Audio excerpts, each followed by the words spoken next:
लक्ष्य the goal achiever. नमस्कार साथियों, मैं सुधांशु तिवारी और स्वागत करता हूं आपका अपने यूट्यूब चैनल लक्ष्य द गोल अचीवर में। आज हम बात करेंगे बाल विकास की अवस्थाओं के बारे में। तो बाल विकास की दूसरी अवस्था के बारे में बात करेंगे, बाल्यावस्था। पहली अवस्था की वीडियो हम लोग इस चैनल पर देख चुके हैं, तो जो लोग चैनल पर नए हैं वो चैनल को सब्सक्राइब कर लें और पहली अवस्था की वीडियो आके आप चैनल पर देख सकते हैं। और विभिन्न विषयों के अलग अलग टॉपिकों की वीडियो चैनल पर पड़ी हुई हैं जो कि आपका ज्ञानवर्धक करेंगे। तो आप लोग चैनल पर और वीडियो को देखिए तथा चैनल को ज़्यादा से ज़्यादा शेयर करिए और सपोर्ट करिए। तो चलिए बिना समय का शुरू करते हैं बाल विकास की अवस्थाओं की दूसरी अवस्था यानी बाल्यावस्था। उसके पहले की पहली अवस्था यानी किशोरावस्था हम लोग देख चुके हैं, तो आज हम देखेंगे बाल्यावस्था। तो चलिए शुरू करते हैं बाल्यावस्था के बारे में। बाल्यावस्था जो शैशवावस्था की बाद की अवस्था है, यानी जन्म के बाद 3 अवस्थाएं होती हैं। और शैशवावस्था जो कि हम देख चुके हैं, तो आज हम बाल्यावस्था की बात करेंगे और इसके अगले सेशन में हम किशोरावस्था की बात करेंगे। तो बाल्यावस्था का जो समय होता है वो शैशवावस्था के बाद आता है और 6 से 12 वर्ष तक होता है। यानी जो शैशवावस्था हमारी थी वो जन्म के बाद 6 वर्ष तक थी और बाल्यावस्था 6 से 12 वर्ष तक की थी। फिर बाल्यावस्था को हम 2 भागों में बांटा गया है। देखिए, संचय काल यानी 6 से 9 वर्ष, ये इंपॉर्टेंट है। 6 से 9 वर्ष की अवस्था को संचय काल कहते हैं तथा उसके बाद 9 से 12 वर्ष की अवस्था को परिपाक काल कहते हैं। बाल्यावस्था को 2 भागों में बांटा गया है, संचय काल और परिपाक काल। इसी प्रकार से हमारी शैशवावस्था को भी 2 भागों में बांटा गया था। तो कमेंट करके आप बताइए कितने वो 2 भाग कौन कौन से हैं। चलिए देखते हैं। बाल्यावस्था 6 से 12 वर्ष की अवस्था को बाल्यावस्था कहते हैं। बाल्यावस्था को 2 भागों में बांटा गया है, संचय काल तथा परिपाक काल। संचय काल का समय होता है 6 से 9 वर्ष तथा परिपाक काल का समय होता है 9 से 12 वर्ष।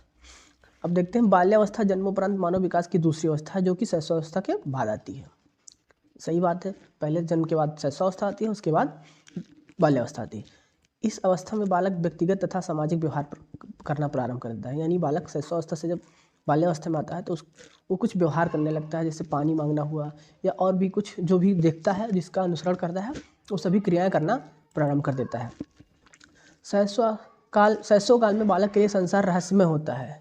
यानी जब बच्चा शैशव काल में होता है 0 से 6 वर्ष की आयु में, तो वो संसार के बारे में कुछ नहीं जानता है, उसके बारे में कुछ नहीं जानता कि संसार में क्या चल रहा है, कैसे क्या हो रहा है, उसको कुछ नहीं पता होता है। रहस्यमय ही वातावरण रहता है उसके लिए।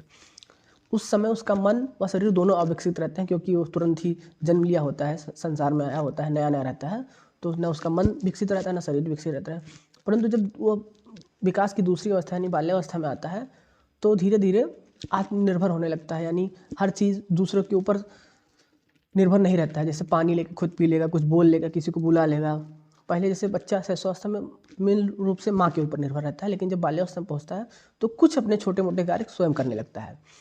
बाल्यावस्था इस अवधि में बालक प्राथमिक विद्यालय में प्रवेश करता है। यानी ये लगभग 6 साल का हो जाता है और लगभग अपने जो बेसिक ज़रूरतों वाले काम है खुद कर लेता है। जैसे बेसिक ज़रूरतें, जैसे वो छोटी छोटी ज़रूरतें, जैसे खाना खुद खा लेगा, पानी पी लेगा और अपना जो है बाथरूम खुद चला जाता है। यानी बेसिक जितने भी बेसिक ज़रूरतें होती हैं वो स्वयं कर लेता है। यानी 6 साल का हो जाता है तो इस समय बालक प्राथमिक विद्यालय में प्रवेश करता है, यानी नर्सरी या फर्स्ट में उसका एडमिशन होता है, तो इसलिए उसे विद्यालय में प्रवेश की अवस्था कहते हैं। ये ध्यान रखिएगा, ये इंपॉर्टेंट है कि विद्यालय में प्रवेश की अवस्था किसे कहते हैं, तो ये हो जाएगा बाल्यावस्था। यानी 6 साल का बच्चा हो जाता है बाल्यावस्था में, तो उस समय विद्यालय में प्रवेश करता है प्राथमिक विद्यालय में, तो इसे विद्यालय में प्रवेश की अवस्था भी कहा जाता है। आगे देखेंगे बाल्यावस्था के बारे में। इस अवस्था में बालक में चुस्ती फुर्ती अधिक होती है, यानी कि वो स्मार्ट हो जाता है। चुस्ती फुर्ती यानी कहने का मतलब ये हुआ कि उसके अंदर एक्टिविटी करने की बहुत ज़्यादा होती है, स्फूर्ति की अवस्था। जैसे चुस्ती फुर्ती अधिक होने के कारण इसे स्फूर्ति की अवस्था यानी स्मार्ट एज भी कहते हैं। जो होती है बाल्यावस्था, इसे स्मार्ट एज भी कहते हैं। याद रखेंगे, बाल्यावस्था को स्मार्ट एज भी कहते हैं, क्योंकि इस समय उसके अंदर चुस्ती फुर्ती बहुत ज़्यादा होती है। कोई भी काम को सोचेगा, चाहे वो कर ना पाए, लेकिन वो सोचेगा कि हम जल्दी जल्दी कर ले जाएँ, कुछ भी होता है। और आगे देखेंगे, क्योंकि बच्चा खेल कूद में अधिक रुचि लेता है, जिससे उसका शरीर और वस्त्र धूल मिट्टी से गंदे हो जाते हैं। जाहिर सी बात है, जब बच्चा 6 साल या 7 साल से होता है तो वो दिन भर खेलता रहता है, उसे खेलने से खाली मतलब होता है, उसे पढ़ाई लिखाई से कोई लेना देना नहीं रहता है। दिन भर खेल कूद में रहता है और खेलेगा, जाहिर सी बात है, तो उसके कपड़े गंदे होंगे, उसका शरीर और कपड़ा दोनों धूल मिट्टी से गंदे हो जाते हैं। इसलिए इस अवस्था को गंदी अवस्था भी कहते हैं। ये देखिए, दोनों इंपॉर्टेंट है। इस अवस्था को स्फूर्ति की अवस्था भी कहते हैं। और बच्चा देखिए खेलने में ज़्यादा रुचि लेता है, जिससे उसके कपड़े और शरीर पूरा गंदा हो जाता है, तो इसे गंदी अवस्था भी कहते हैं, यानी डर्टी एज।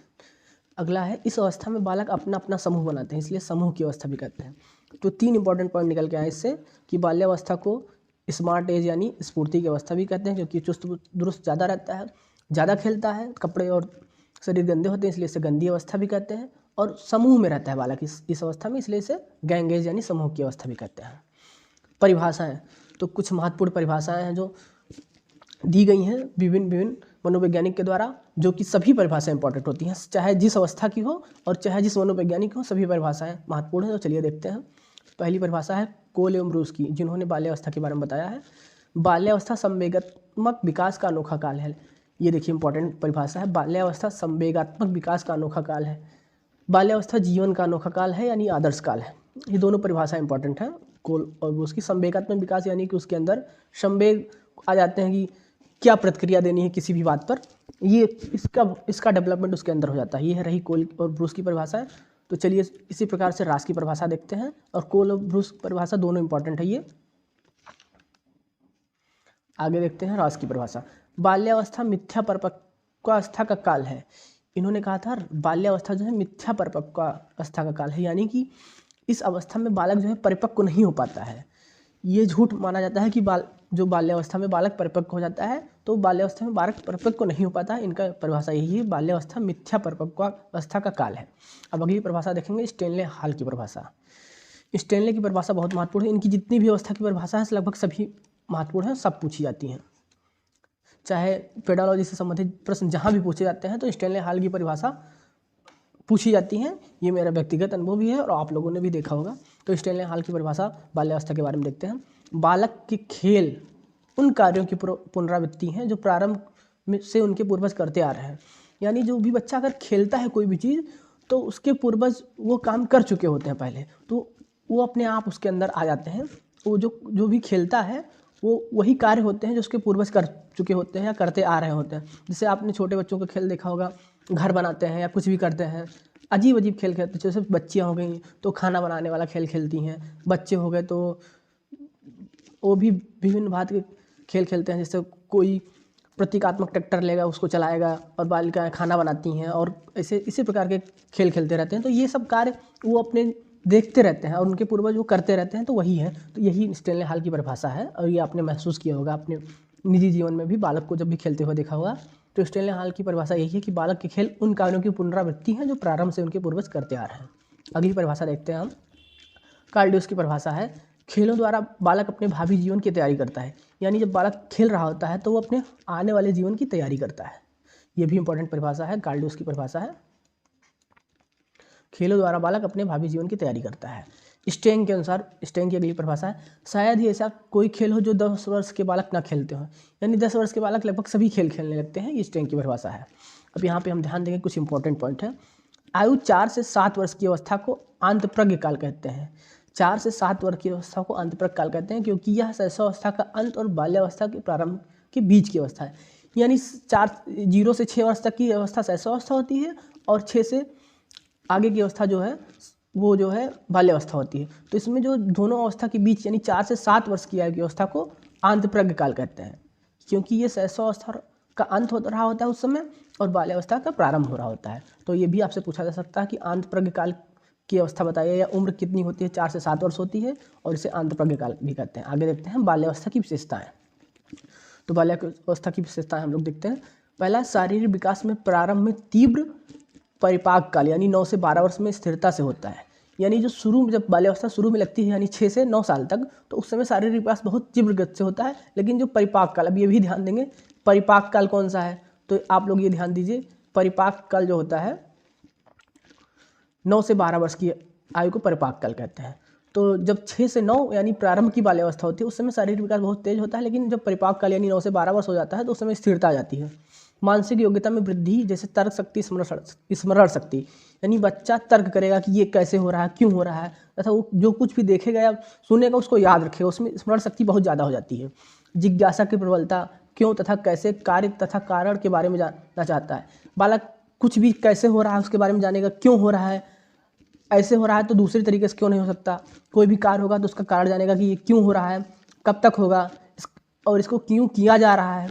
ये सभी जिज्ञासा उसके भावनाओं के अंदर होती हैं, सभी भावनाएं उसके अंदर आ जाती हैं बाल्यावस्था में। और उसमें तर्क शक्ति और स्मरण शक्ति हो जाती है, यानी हर चीज़ के बारे में वो जानना चाहेगा कि क्यों हो रहा है, और याददाश्त उसकी अच्छी खासी हो जाती है। आत्मनिर्भरता की भावना, इस समय जो बालक जो है आत्मनिर्भर होना चाहेगा, यानी सभी कार्य अपने छोटे मोटे सभी कार्य खुद करने लगता है। और रचनात्मक कार्य में वृद्धि, यानी वो ऐसे ऐसे कार्य करता है, कुछ भी मतलब बनाने की सोचता है कि मोटरसाइकिल बनाने की सोचेगा या जो भी चीज़ देखेगा इस संसार में उसको वो खुद बनाने की कोशिश करेगा, यानी कि उसके रचनात्मक कार्यों में वृद्धि होगी। आगे देखते हैं, सामाजिक तथा नैतिक गुणों का विकास होता है। ये देखिए, ये सब महत्वपूर्ण पॉइंट है बाल्यावस्था की।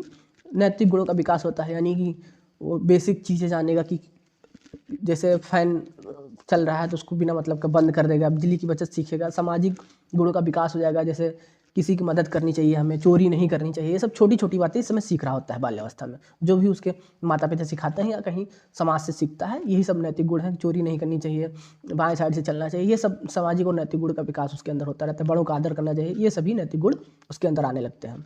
सामूहिक प्रवृत्ति की अधिकता, यानी इस समय बालक जो है झुंड में यानी कि समूह में रहने का प्रयास करता है। संग्रह करने की प्रवृत्ति, आपने छोटे बच्चों को देखा होगा कि उनमें कुछ भी चीज़ होते हैं वो उठा लाते हैं, अपने पास रखने की कोशिश करते हैं।